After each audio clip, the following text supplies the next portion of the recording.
Hi everybody, it's Jeff here again. Well, today I wanted to show you a suspended ceiling failure here. So today in this video we're going to show you things that you don't want to do when you're trying to install a suspended ceiling. So here you can see this is also called a grid ceiling. This is what you normally see like in your office buildings, and normally these are made in like 2 foot by 4 foot grids. Sometimes they're made with 2 foot by 2 foot grids. So what we're looking at here is this is inside of a condo, and this is a brand new pan air conditioner that was installed yesterday. See here. So we've installed this thing, and the city code is pretty strict about these. What you have to do is you have to have a filter close by in the ceiling. So that's what I guess the original builder had done here. They built this little drop ceiling, which we also call suspended ceiling or grid ceiling. They built all of this in this cavity area around the air conditioner here, and they made one of the tiles is the filter here, okay? And so we have to do something similar for the inspection that's coming up tomorrow. So what we found is we're going to show you a few different errors here. So first of all, just sort of looking at this, do you see anything wrong with this picture? Do you see anything missing from this?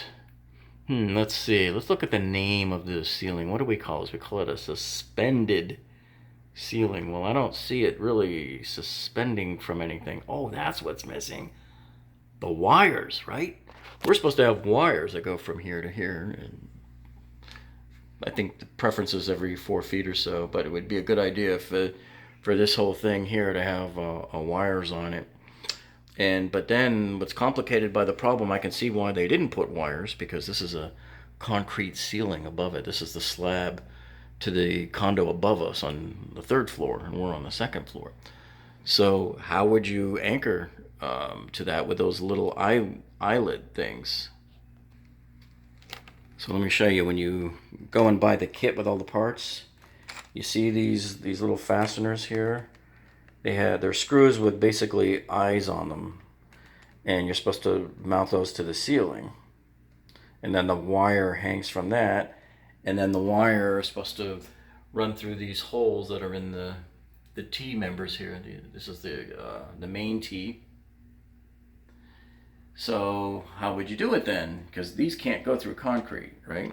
So what we're going to do is we're going to use Tapcons and probably screw up 2 wood blocks to the concrete up here so that we can hang the wires from them to the wood. That's the simplest way to do it. It takes 2 seconds. So that's one thing that was missing here. One thing that was wrong. Let me show you something else that was wrong too. See, look right here. You see that? So what happened was whoever put this up, some Einstein thought it would be a really, really great idea to notch out of this material, presumably because I believe the old trap that was here before on the older air conditioner was probably encroaching on this, and he thought it would be a great idea to cut around it, which is stupid because he left the sharp edges, and that's, you got thick walled PVC pipe, Schedule 40, so you're probably okay, but that's not best practice for sure. And let me just remind you that you never ever want to notch out of something that's structural like this, ever. And if you've ever watched Mike Holmes or any of those flipping shows a lot, you'll see that people, when they're running plumbing under their bathrooms and stuff, they can't find a way to make it work, so they'll notch out of a wood structure like this. And the problem is you've now compromised it. That's why this whole thing bent. You see that? It's all floppy and bent now, because you just caused it to lose all of its structural strength. It's one of the dumbest things that DIY homeowners do when they're working on projects.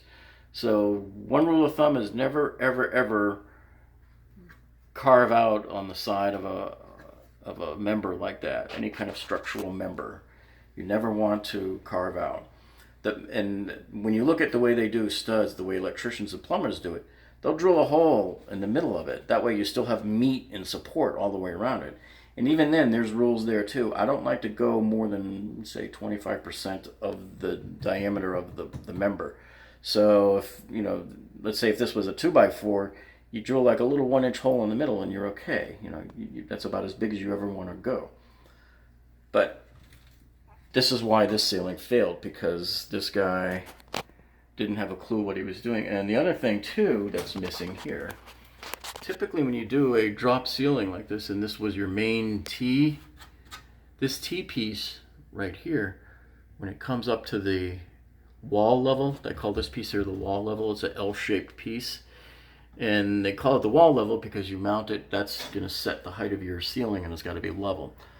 But when your main T comes up to this piece, it's always a good idea to run a rivet right through there. So this guy didn't run a rivet, and that would have possibly held up the ends a little better. So let me show you what I've got for my modern piece that I'm going to replace this with. Okay, so I've just laid across here my replacement piece that I'm going to use, and you can see, and I'll show you in a few minutes, the difference in profile height between this and the old material. But see, this going all the way across a 60-inch span, and it's taller. It's a taller piece to begin with, so it's a lot more rigid. It has much better vertical rigidity than even this piece does. Okay, and because we're just going across the 60-inch, we don't need to run a line. Normally you would run a line probably this way. You normally run a string, and you tie the string to one end of your level here, and you stretch it all the way across the ceiling to the other side of the room or the office, wherever you're working, and you go ahead and tie it to that end, and you make it nice and tight. And what that does is it sets the level from one side to the other. And as you're putting in all your main T's, when you go across the ceiling, you make sure that they're just touching the string so that they're perfectly level. In this case here, we don't really need to. We don't have to worry about that.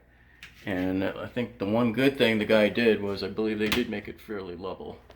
So there's my level on there, and you can see he's got it pretty horizontal. So I'm good right there. I don't really have to worry about anything. The only thing I got to worry about is making sure that this is square. And we noticed when we put up our carpenter square, let me just get that here. You know, you're supposed to really make sure these are square before you, I really can't get it in there, but that's why you want to have a speed square too. But you want to make sure that your angles there are perfect 90 degrees. When this T comes all the way across the wall to the level there, you have to form a perfect 90-degree corner right there, and it has to be like real perfect. So when you're stretching this out across like your office and you're doing a huge distance, you want to come out exactly 3 feet, and then you go out exactly 4 feet that way, and the hypotenuse to the corners has to be exactly 5 feet. That's your 3, 4, 5 triangle rule. That's how you know it's perfectly square. Or you can also use your carpenter square. Because if you're off 1/8 of an inch now, by the time you get all the way across an office building, you know, you can be off by inches. And then you're going to be cutting panels to make them fit. The whole idea is to make a perfect grid of tracks here so that your panels will just fit perfectly on them. And it's even more crucial if you're using the type of panel that pokes through. Now these are just the flat ones that lay on top here, right? But I like the ones that actually have a little reveal around the edge. And so when you lay the panel down, the panel will poke through the little tracks here, right? So that's why you really want to make sure it's perfectly square. It's even more important when you're using those types of tiles. Okay, so now with this small design here, since we're just doing a small area, we're a lot more free to do what we want with the size of the tiles and everything. So your two basic sizes of tiles are 2x2 and 2x4. And we have 60 inches going across here. So what would you do? Everything is sort of dictated by this filter right here. And this filter here is approximately 20 inches across. So that sort of sets the tone for us then. So it makes more sense for us to go 20 inches here and 20-inch tiles on either side. It would not make sense to use a standard 24-inch tile here, because then you're going to make a huge cut on this other piece over here. He'll only be like 15, 16 inches. he's going to be a sliver. He's not going to be a full tile. So we would at least want to make these full-length square tiles. And then, so that'll take us to this point here. So we'll have a 20-inch, 20-inch, and 20-inch here. Okay, there's your 60 inches. So what we have here now from this point going back to the back of the air conditioner is a 30-inch run. So what we're going to do is we're going to get some 2x4 tiles, and we're going to cut those down to 30 inches in length and just have one going this way, one here, and one here. It doesn't make sense to try to continue this square 20-inch pattern, because you're going to have a 20-inch square here, but then you're only going to have 10 inches here. That would look bad. I don't like ever having small sliver parts. I'd rather have a longer part than a smaller one like that. So that's what we're going to do here. So let's get started. Okay, and before we do that, I just wanted to show you one thing here. This is the one thing that the guy did do right, who implemented this. You see how when your main T mates up to your wall level here? The best thing to do here is to cut it at an angle so that it angles away from the wall, so that you'll never have any kind of scraping up against the wall or against this. Because, you know, these things are kind of moving and breathing things, especially since this is going to be right where there's an air conditioner here. And so you want to make sure there's no moving and scraping, you know, against the wall with this here. So he at least did that part right. And what we're hoping is that there's not going to be so much pressure that it starts lifting up on these panels on us, and, you know, sets them back down when the air conditioner goes off. If that happens, we may have to get these special clips that hold these in place on the top, but hopefully that will never happen to us. All right, so here is a sample of the newer material that I got. Here in front of it is a sample of the old material that we pulled off the ceiling. And you can see right off the bat, mine's almost twice as tall. I've got about at least a ½ inch more in height to mine, which gives it more resistance to bending, more torsional resistance, and it makes it a much more rigid member. So mine will hold much more weight than this thing. And not that weight's even really an issue here, but it's important that we have a strong backbone on this system. And you can see again what this guy did here on this other piece. He notched this one out too, and now you can see why it's all bent and everything, because he compromised the rigidal strength of this component here. So again, I'm going to repeat it again and again. Don't ever notch out of any type of support structure. If you can, the best thing to do is to move that pipe. Now, we may actually even move that trap a little bit tomorrow. We'll have to take a look and see how much it interferes with our main T once we connect it across there. So if we end up having to move that, fine. So normally what they tell you to do, and this is why this guy ran into trouble here, is they tell you to make sure that these suspended ceilings are at least 4 inches below anything that might hinder it, like pipes, wires, that sort of thing, electrical motors. And you can see they didn't adhere to that here. They're only about 1 inch below the pipe, so that's their fault. And you could see here above the closet here, they had a little more room. They could have made it 1 inch lower. Over at the door, it's about 2 inches above the door, so they had a little bit more room to come down if they wanted. So they could have either done that, or they could have just, you know, snipped the pipe and get some cement and cut a new piece and move it further down the line, get it out of the way.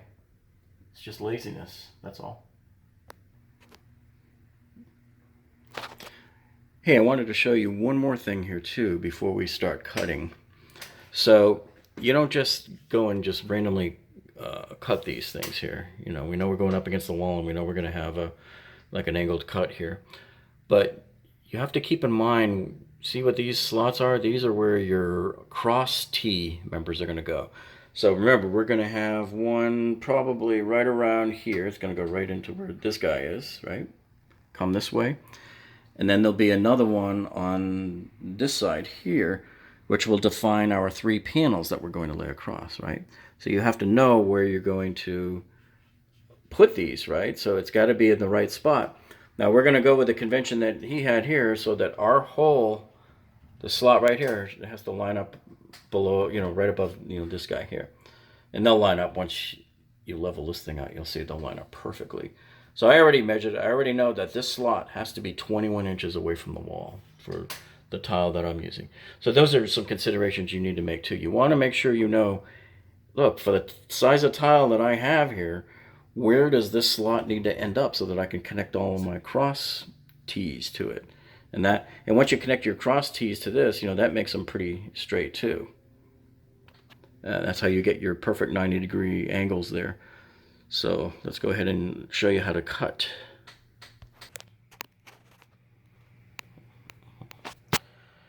Okay, so here's your piece that you're going to cut. I have a small sample here that I'm just going to show you.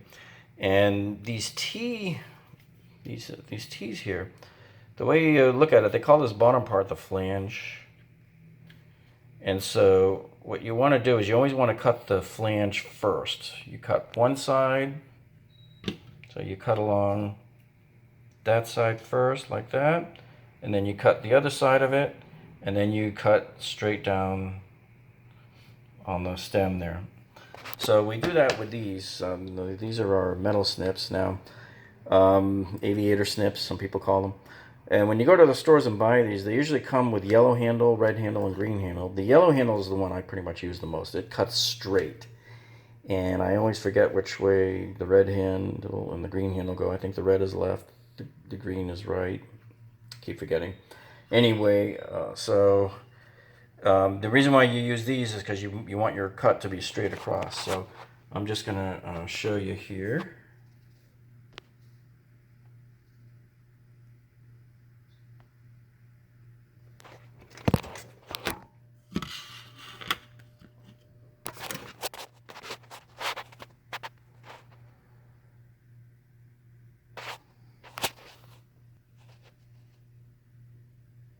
All right, so we just snip it right there, straight like that. So there's the first part. And then we flip it over. And we're going to cut it straight here. Hang on.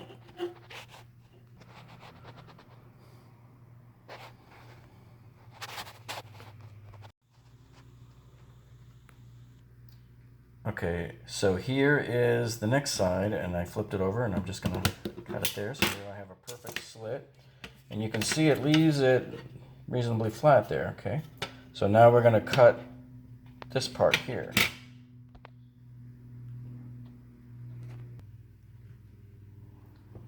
So we're just going to snip it here. So I got all the way to the end there. See? Just snip it off and just give it a little twist here, and the piece should come right off.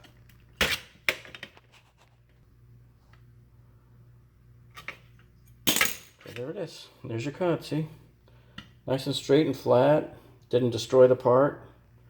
And we have our angled cut, see? So that when it lays down on top of the wall level, you can see it angles away from the wall.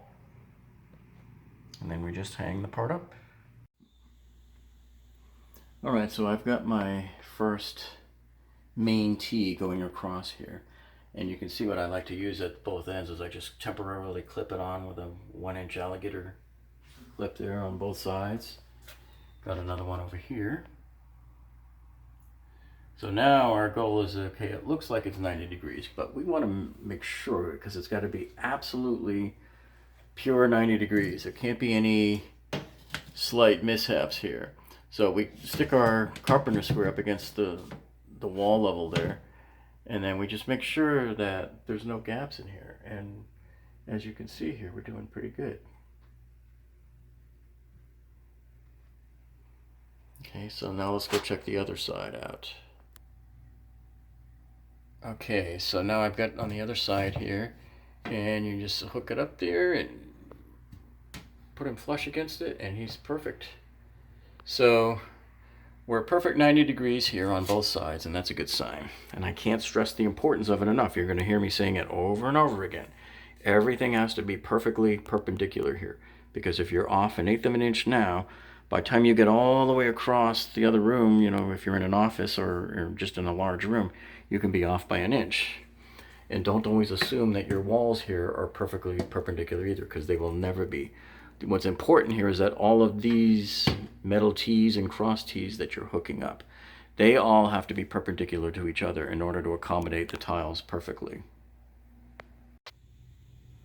Alright, so here we are back again, and we're going to use this little pop rivet here. And we've drilled a little hole up there to accommodate it. And we'll just stick it up in there, and we use our pop rivet tool to go ahead and set it. And the way it does is you insert this pin into the tool, and it squeezes everything down and connects the two parts there, and it'll cut off the excess. So we'll show you that right. So here's how it works. You insert the pop rivet into the tool there, and then you just squeeze the handle, and each time you squeeze it, you bring the handle all the way back out and squeeze it again and again. In about 3 or 4 tries, it'll squeeze these things all the way together till it plugs together, and then the pin will snap off of it.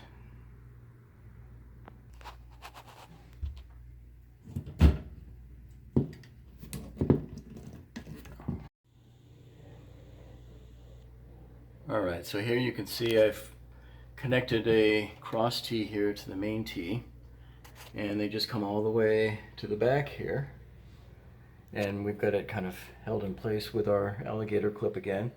And once we're happy with the panels and the placement here, what we will do is we'll come back and rivet back over here.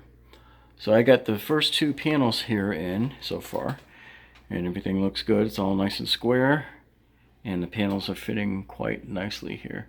So this is going to look really good when it's done here. It'll cover up this air conditioner very nicely. Well, here you can see the final look of what it looks like now with all the tiles in place. Looks pretty nice now. So just remember, keep everything perfectly 90 degrees, and you'll minimize having to make any adjustment cuts. You should be able to set your grid up so that you're only putting in your tiles without having to cut them. You only want to have to put in your whole tiles. So that's it. Hope this helped you out. If you have any questions, leave them in the comments below, and please, as always, don't forget to subscribe to our channel for more useful videos.